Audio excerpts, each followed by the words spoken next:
After Mom gets discharged, I'm counting on you to take care of her. What? You're going to be the one taking care of her. It's obvious. We're family. He threatened me with divorce papers when I refused to take care for my mother-in-law. Do you want to be a poor single mom? If you don't, then just do as you're told. I can't take it anymore. I'm so done with this life. Just watch it. I'll make you regret this for sure. My name is Catherine. I'm 43. I live with my husband Bob and our high school-aged daughter Emma. We get by on Bob's salary and the part-time work I do to support our family. We're not rich by any means, but we have a reasonably good life. Then one day, the worst thing happened. Catherine, it looks like Mom has collapsed and has been taken to the hospital. Your mom? My mother-in-law lives alone at home, but she's spry for her age. Apparently, she hurt her back in an accident while she was out shopping and now has to stay in the hospital for a while.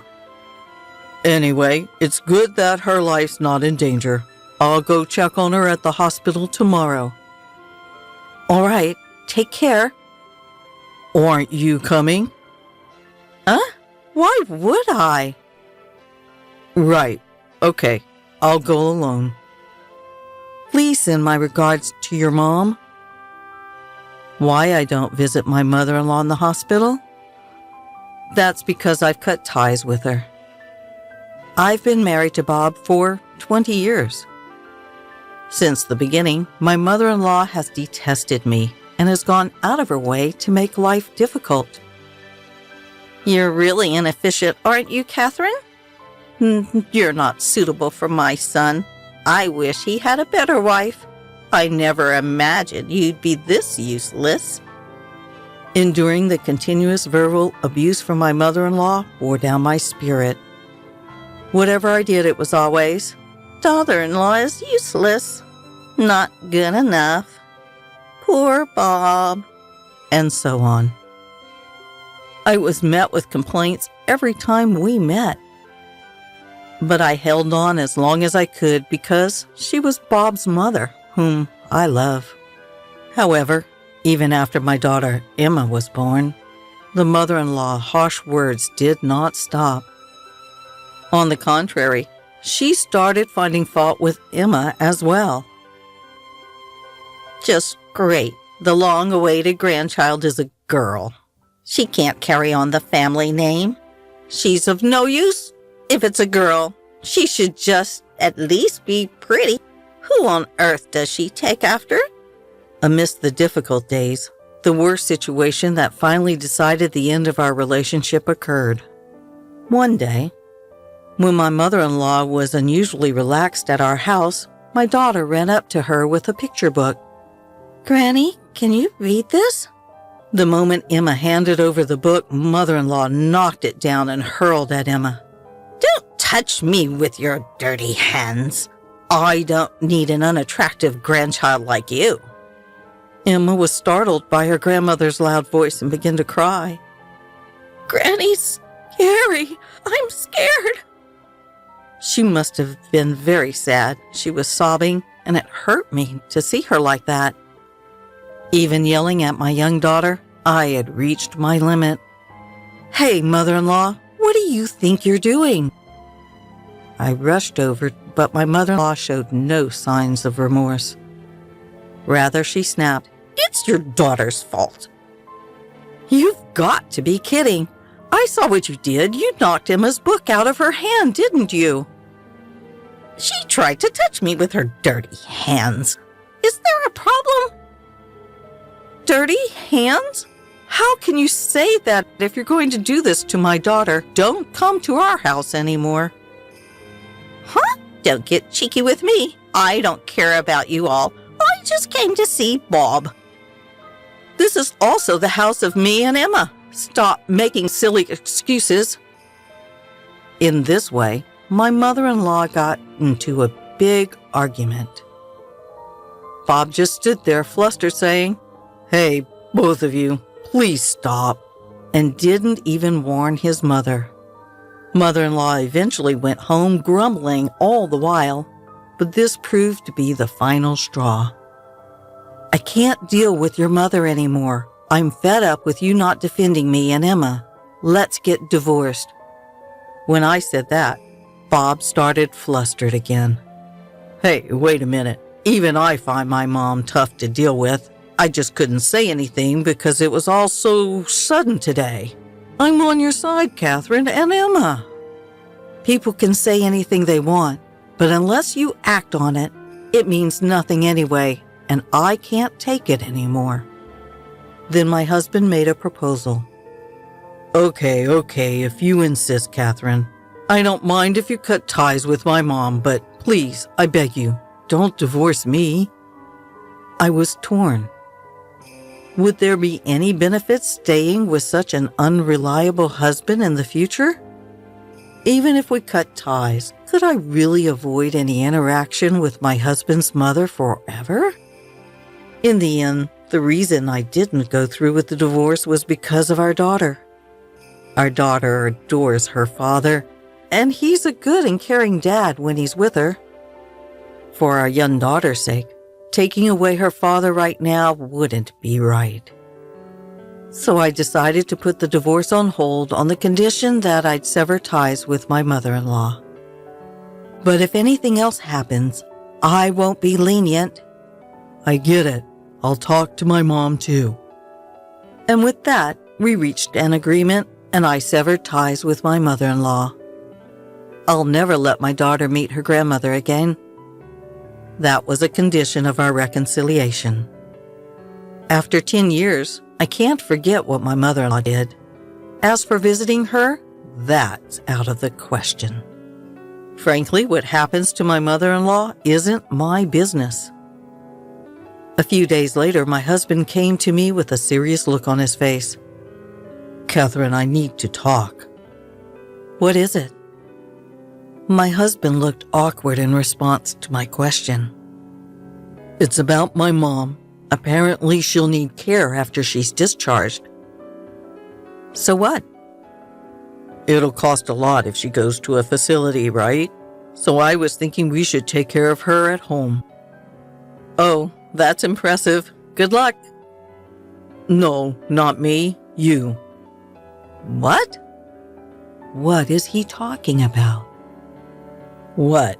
You're not seriously. You know that my mother's in a bad way, right, Catherine?" "So what? You know I've cut off all ties with your mother, right?" He fell silent. The fact that he even suggests this was beyond my comprehension. To avoid any unwarranted expectations, I laid it out for him clearly. "Look, I have a job too, you know, and there's no way I can take on the responsibility of caring for your mother." "But you're just working part-time, right? Surely you can find some time to take care of my mother." "If that's what you think, then I'll just talk to my boss about switching to full-time. How about that?" There was no point in dragging out the conversation. My feelings weren't going to change, and his timid demeanor was only annoying me. Although he looked like he wanted to say something, I naturally ignored him. The next day, it seemed he'd spoken to his mother in the hospital as she called me. "Excuse me, Catherine? What on earth are you thinking, refusing to care for your own mother-in-law?" Yes, I refused. Is there a problem? Her bizarre shriek came through the phone when faced with my calm response. "A problem? Don't be ridiculous. How dare you refuse to care for me in my time of need?" "Of course, I've cut you off, remember? You're not even my mother-in-law to me anymore. I have no desire to help you with your care."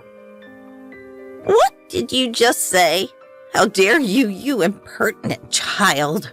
Absolutely will not tolerate this refusal." To be honest, I considered just hanging up on her. It was a hassle.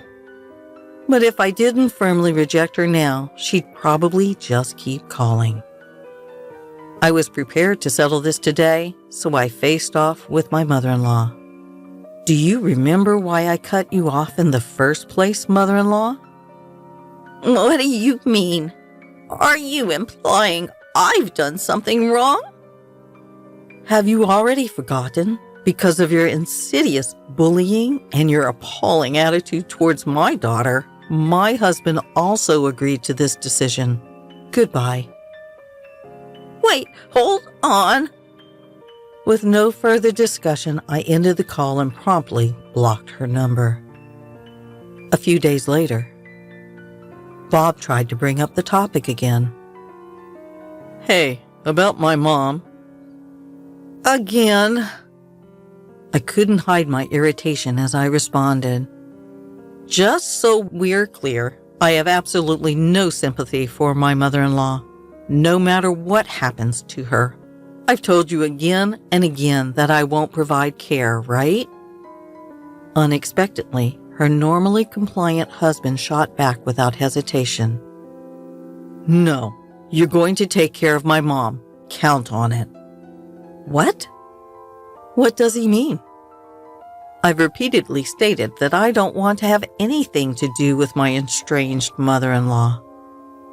Is he like a chicken, forgetting everything after taking 3 steps? Count on it is not the response, right? I said I won't provide care, remember? I fired back defiantly, but my husband is different today. No matter how much I argue, he persistently pushes back. The heated argument I had with my mother-in-law on the phone days ago came to mind. Probably, my mother-in-law had given him a piece of her mind afterward. Anyway, you're going to take care of my mom. It's obvious, isn't it? What? Former family, right? Remember, it was your idea to cut ties with your mother. That was then. My mom is now weak, and it's a different situation. She's not as energetic as she was after hospitalization, yet you're still talking like a child. Childish? Me? The reason we're in this situation is because of that damn mother-in-law's childish harassment. And according to the conversation on the phone, your mother-in-law seemed pretty lively, didn't she? And even my husband repeatedly demands I take care of his mother. I'm not going to back down. No matter what you say, I can't do what I can't do. And if it's that important to you, you can do it yourself. At that, her husband silently handed her a sheet of paper. What's this? Can't you tell? It's a divorce paper. To her shock, her husband had presented her with a completed divorce form. If you don't want to get divorced, take care of my mom. My silent disbelief only prompted my husband to pressure me more. You'd be in trouble if we divorce now, right? Emma will be a college student next year. You, just a part-timer, can't possibly survive if you divorce me now, right? If you don't like it, just do as you're told. The man who didn't consider my feelings using our daughter as leverage to threaten me? I just can't continue being married to someone like this. It's impossible. The moment I was convinced of this, I felt my feelings for my husband quickly disappear. I'm going to end this. That's what I thought. Hey, are you even listening? You were all fired up just a moment ago. Now that divorce is a reality, are you scared? My husband looks down at me laughing. My daughter came into the room, probably hearing us arguing. Hey, I heard raised voices. What's going on? Then my husband started a tirade on Emma too. Oh, you're just in time. You'll be helping with your grandmother's care too. What? Why me? It's obvious, isn't it? She's your beloved grandma. You could at least help with the caregiving. I can't believe that they would impose my mother-in-law's care on my daughter without a second thought. I was so pissed off that I signed the divorce papers as fast as I could. What are you doing, Catherine? Isn't it obvious? I'm signing the divorce papers. I'll go submit them once I'm done. Perhaps he hadn't expected me to agree to the divorce so easily. Bob started to panic. Hey, enough already. Did you even listen to me? You're going to be the one who's going to have a hard time if we get divorced. I don't care. Compared to staying involved with you, any hardship seems bearable. With divorce papers in hand, I began to prepare to leave. Then, perhaps numb to the situation, my husband takes the final step. Are you sure about this? If we divorce, you'll have to give up Emma. I'm warning you, I'll get custody. You'll never see our daughter again. A husband who has no doubt in his mind that he's superior to his wife. Truly, how stupid can he be? Even if we get divorced, I will not give up my daughter. I will do whatever it takes to provide for my daughter at all cost. I will get custody of Emma. Shut up. Considering our financial situations, it's natural that I get her. You won't see our daughter again. Tough luck. At that moment, Emma, who had been quietly listening, chimed in. What are you talking about? I'm going with Mom. Huh? At Emma's words, Bob stood there dumbstruck. What are you saying? If you follow your mother, Catherine, you'll only face hardship. I don't care. It's better than being with you, Dad. I would never want to take care of Grandma. That's right. My daughter had not forgotten what my mother-in-law had done to her in the past. I really hate Grandma for bullying Mom. I'm also disgusted with you, Dad, for not helping my mom. I don't care about the money. I'm going to live with Mom. At my daughter's words, a surge of indescribable emotion wells up within me. I had hoped she would choose to come with me, but I never imagined that she thought it through so much. My husband, looking quite pathetic, started trying to persuade us to stay. Wait, just a second, wait. If you two are gone, who's gonna take care of the house? Why don't you do it yourself, Dad? My daughter responded with a smirk. You can take care of Grandma, do all the housework, all by yourself. That's impossible. I have a job, you know. So what? Mom has been working, doing house chores, and you want her to take care of Grandma on top of that? Expecting others to do what you won't do yourself? That's ridiculous. So out of touch. My daughter gave my husband a thorough tongue lashing, leaving him completely stunned. Eventually, he resorted to his usual tactic of crying to win us over. Why are you guys blaming me so much? I just asked for a little help with the caregiving. There was a time when we might have let it slide, but neither my daughter nor I have that kind of patience anymore. Looking at my crying husband, all we could do was shake our heads in disbelief. Let's go, Mom. Let's hurry up and pack our things. Right. My daughter and I each packed our belongings, took the divorce papers, and left the house. My husband kept crying, trying to stop us until the last moment, but of course, we ignored him completely. We submitted the divorce papers at the city hall, and our divorce was finalized. My daughter and I decided to live at my parents' house for a while. By the way, my family runs a flower shop. Right now, I am working part-time and helping out with the family's flower shop, trying to save money for my daughter's college tuition. My husband continued to contact me persistently, even after that. Mom is throwing stuff at me. Help me. I can't handle it anymore on my own. Please come back." Since he was so annoying, I blocked his contact. Living with my ill-tempered mother-in-law every day must be quite a struggle, and it seems that my husband is having to care for her day and night without any sleep. Finally, my company has moved to shorter working hours and my paycheck seems to be barely scraping by. If I had known it would come to this, I should have done whatever it took to put my mother-in-law into a facility. Well, it's too late to talk about what I should have done now. Besides, thanks to my husband making a fuss about caregiving, I'm able to spend these days with my daughter. I guess I should thank him for that bit. From now on, I want to live each day in cooperation with my cherished family.